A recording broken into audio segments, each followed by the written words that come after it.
ഇതിൽ കാസ്റ്റിംഗ് ഒക്കെ എങ്ങനെ ചെയ്തത്? അപർണയുണ്ട്, മുതുകാച്ചാരുണ്ട്. അത് ഞാൻ പറഞ്ഞു, നമ്മൾ സോഷ്യൽ മീഡിയയുടെ ഒരു ഹെൽപ്പ് അപർണ സോഷ്യൽ മീഡിയയിൽ പരിചയപ്പെട്ടതാണ്.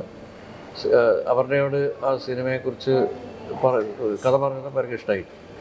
അപർണയുടെ ഒരു പ്രത്യേകത, അപർണയ്ക്ക് ഒരു സിനിമയുടെ പേര് പറഞ്ഞില്ല, പല സിനിമയിലും ഓഫർ വന്നിട്ട് അവർ പോയിട്ടില്ല. അവർ വളരെ സെലക്റ്റീവ് എന്നല്ല, അവർ മൈൻഡ് സെറ്റ് എന്ന് പറഞ്ഞാൽ പോസിറ്റീവാണ്. അവർ ക്ലാസ് ടീച്ചർ പോലെ കുട്ടികളെ പഠിപ്പിക്കുക, അങ്ങനെ ഒരു പോസിറ്റീവ് അല്ലാത്ത നിൽക്കില്ല. കാരണം അവർ ആക്ച്വലി അമൃത മഠത്തിൽ നിന്നാണ് അവർ പഠിച്ചൊക്കെ. അതിപ്പം അത് വന്നപ്പോൾ അവർ അമ്മയൊക്കെ അത് ഒരുപാട് ഡിസിപ്ലിനാണ്.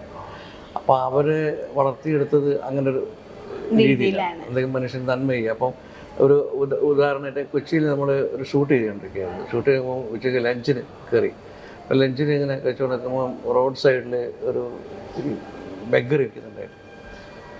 അപ്പം മഴയും പെയ്തുണ്ടായിരുന്നു. അപ്പം നമ്മളെങ്ങനെയെങ്കിലും വണ്ടിയിലേക്ക് ഇങ്ങനെ കയറാമെന്ന് നോക്കുമ്പോൾ ഇവർ നേരെ പോയി ബെഗ്ഗറിട്ടാണ്.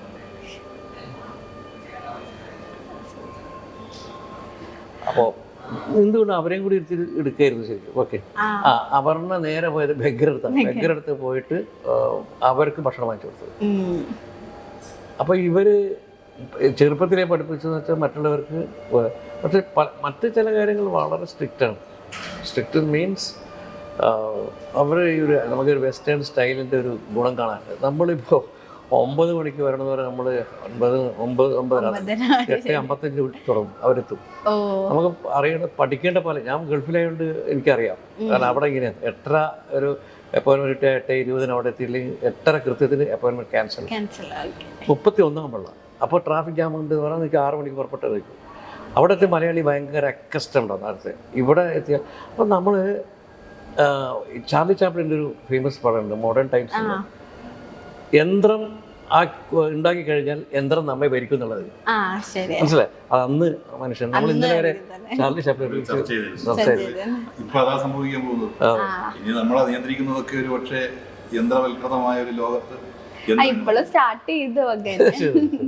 പിന്നെ ഞാൻ മീഡിയയിൽ, പ്രിന്റ് മീഡിയയിൽ വർക്ക് ചെയ്തിരുന്നു, വിഷ്വൽ മീഡിയയിൽ വർക്ക് ചെയ്തിരുന്നു. ഞാൻ രണ്ടും ഇല്ലാതെ ഇപ്പോൾ സോഷ്യൽ മീഡിയയിലേക്ക് വരാൻ ഇനി മനസ്സിലായില്ല. അതന്നെയാണ് നിങ്ങളെ ഈ പറഞ്ഞ ചോദിച്ചൊരു ഉത്തരം. സിനിമ എടുക്കുമ്പോൾ കമേഴ്ഷ്യൽ സിനിമ ബഡ്ജറ്റിൽ ഇങ്ങനെ അടികുത്ത് മ്യൂസിക്കെല്ലാം അടിച്ച് പൊടിച്ചിട്ട് ഒരു സിനിമ കാശ് കിട്ടും. പക്ഷേ അത് ഇറങ്ങിയ സമയം മാത്രമേ ഉണ്ടാവും. ഒരു മാസം കഴിഞ്ഞെങ്കിലും സിനിമയെക്കുറിച്ച് ആലോചിക്കുമോ? ഞാൻ സിനിമയുടെ പേര് പറഞ്ഞില്ല. ഈ സിനിമ ചരിത്രത്തിൽ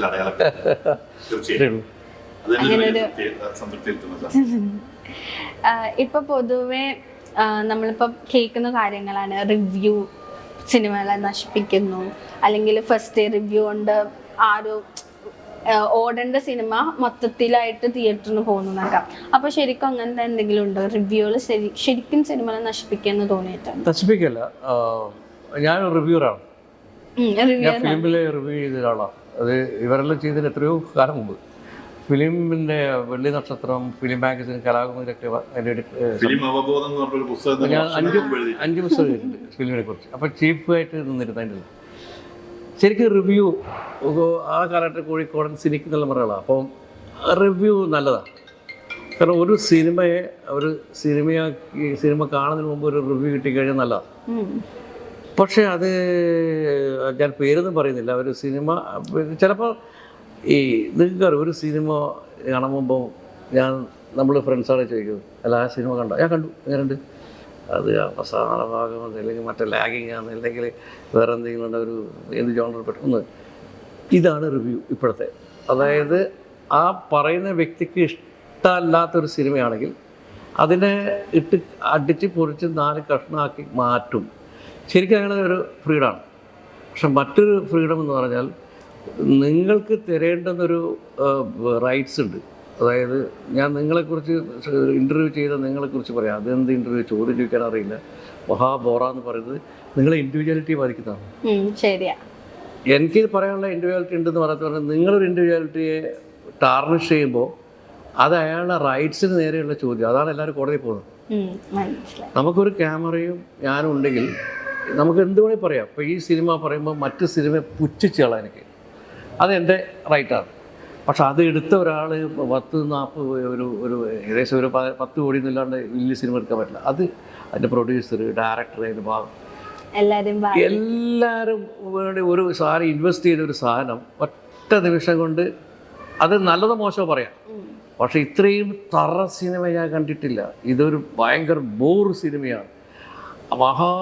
ഇത് എന്നെല്ലാം പറഞ്ഞിട്ട് ഇങ്ങനെ പറഞ്ഞുകൊണ്ടിരിക്കുമ്പോൾ ഒരു 100-ൽ ഒരു 25 ആൾ സിനിമ കാണില്ല. പിന്നെ ആ സിനിമ ഒരിക്കലും കാണില്ല. ഞാൻ ഇപ്പോൾ അങ്ങനെ പറയുന്ന ഒരു റിവ്യൂ കിട്ടിയാൽ ഞാൻ കാണില്ല.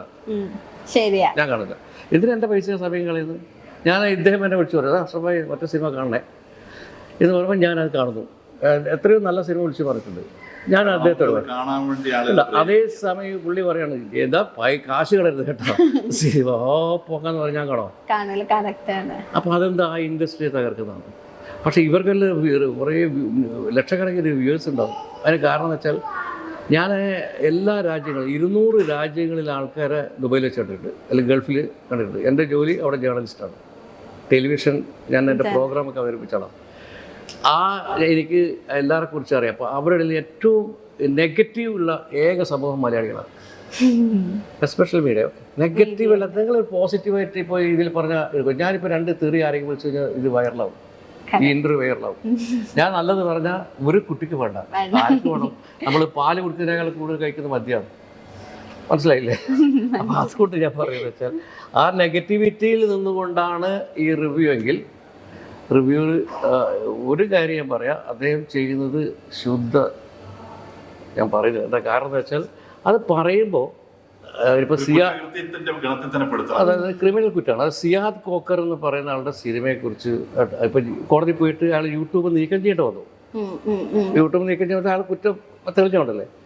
ഇതൊരു കേസ് കൊടുക്കാൻ പുള്ളിയായിരിക്കുന്നത് ആരാ വ്യക്തി ഞാൻ പറയുന്നില്ല. അപ്പം ഭയങ്കര മോശം, വളരെ മോശം. ഇൻഡസ്ട്രിയെ തകർക്കുന്നു മാത്രമല്ല, ഞാൻ ഒരു ഒറ്റ ചോദ്യം ചോദിക്കുന്നത്, ഒരു ഷോർട്ട് ഫിലിം ഈ പറയുന്നതൊക്കെ എടുക്കാൻ പറ്റുമോ? മികച്ച ഷോർട്ട് ഫിലിം അല്ലെങ്കിൽ ആളുകൾ കാണുന്ന ഒരു ഷോർട്ട് ഫിലിം, ഒരു സിനിമ എടുക്കണമെങ്കിൽ എന്താണ് അതിൻ്റെ പിന്നിൽ? ഒരു സ്ക്രിപ്റ്റിന് 2 വർഷം എഴുതിയിട്ടുണ്ട്, എന്നിട്ടാണ് ഈ സ്ക്രിപ്റ്റ് ചെയ്തത്. 2 വർഷം എയെ കുറിച്ച് പഠിച്ചിട്ടുണ്ട്, എയെ കണ്ടെത്തിയിട്ടുണ്ട്. അതിന് ഒരുപാട് ശ്രമങ്ങൾ നടത്തിയിട്ടുണ്ട്. അവരുടെ ഒരു ദിവസം കണ്ടല്ല, ഒരു 6 മാസം കണ്ടിന്യൂസ് സ്ക്രിപ്റ്റ് അയച്ചു കൊടുത്ത്. അത് പിന്നെ ഈ പയ്യൻ്റെ കാര്യം അവനെ പഠിപ്പിച്ചു. കുട്ടിയല്ലേ, മുതുകാടിൻ്റെ അപ്രോച്ച് വെച്ച് മുതുകാടിനെ പിന്നെ ഇമ്പ്രസ് ചെയ്തു. ഇതിൻ്റെ എത്ര സമയം എടുത്ത് 2, 2.5, 3 വർഷം എടുത്തിട്ട് ഒരു സിനിമ വർത്തിയത്. എത്ര ആൾക്കാരെ അധ്വാനമാണത്, എത്ര ആൾക്കാർ ജീവിത വരുമാനമാണത്. ഇത് ഇൻഡസ്ട്രിയാണ്. നമ്മൾ സീരിയലിനെ കുറിച്ചൊക്കെ പറയുന്നില്ലേ, തെറ്റാണ്. അതിൽ ആയിരക്കണക്കിന് ആൾ പണിയെടുക്കുന്നുണ്ട്, അതുകൊണ്ട് ജീവിക്കുന്നുണ്ട്. അതായത് നിങ്ങൾ കാണണ്ട കുട്ടേ, അതാ കാണുന്ന ആൾക്കാരുണ്ട്. ഇപ്പോൾ എൻ്റെ വൈഫ് സീരിയലാണെന്ന് വെച്ചിട്ട് എനിക്ക് സീരിയലിനെതിരായിട്ട് എനിക്ക് പറയാൻ പറ്റില്ല. അവർ സന്തോഷിക്കുന്നത്. വൈഫിൻ്റെ മദർ അത് കണ്ടിട്ടാണ് രാവിലെ തൊട്ട് വൈകുന്നേരം പറ്റിക്കുന്നത്. അവരെ അതും കൂടിയില്ലേ അവരെന്ത് ചെയ്യും? സിനിമ എല്ലാ തരത്തിലും സിനിമ തല്ലിപ്പൊളി സിനിമയും വരണോ എന്നാലാണ് ഇനി അടുത്തവണ ഇല്ല. പക്ഷെ അങ്ങനെ വരുമ്പോഴാണ് ഇപ്പൊ ആ ഒരു ഡയറക്ടേഴ്സിനാണെങ്കിലും എടുക്കുമ്പോൾ നെക്സ്റ്റ് മൂവിയിൽ കുറെ ഡെവലപ്മെന്റ് അങ്ങനെ വരുത്താറില്ലേ? സംഗീതമൊക്കെ തെറാപ്പി ആയിട്ട് പറയാറുണ്ട്, മ്യൂസിക് തെറാപ്പി. അതുപോലെ തന്നെയാണ് നല്ല സിനിമ, അതൊരു തരം തെറാപ്പി ഗുണം ചെയ്യും. ചില ഫിലിം നമ്മുടെ ഫീലിങ്സ് ഒക്കെ വല്ലാതെ പുറത്തു വരും. അപ്പോൾ നമ്മൾ ചില ഹ്യൂമൻ വാല്യൂസ് എന്താണെന്ന് തിരിച്ചറിയും. അതുകൊണ്ടാണ് ഞാൻ പറഞ്ഞു, ഈ നമ്മുടെ സിനിമ പോലും അതുപോലുള്ള ഒരുപാട് മെസ്സേജസ് ഈ പടത്തിലുണ്ട്. അത് കാണേണ്ട ഒരു സിനിമയാണെന്ന് പറയുന്നത്. അത് ഇപ്പോഴത്തെ കാലഘട്ടത്തിൽ മെസ്സേജ് കേൾക്കുന്ന ഒരാളോടും ഒരു മെസ്സേജും പാടില്ല എന്നുള്ളത് അതല്ലേ.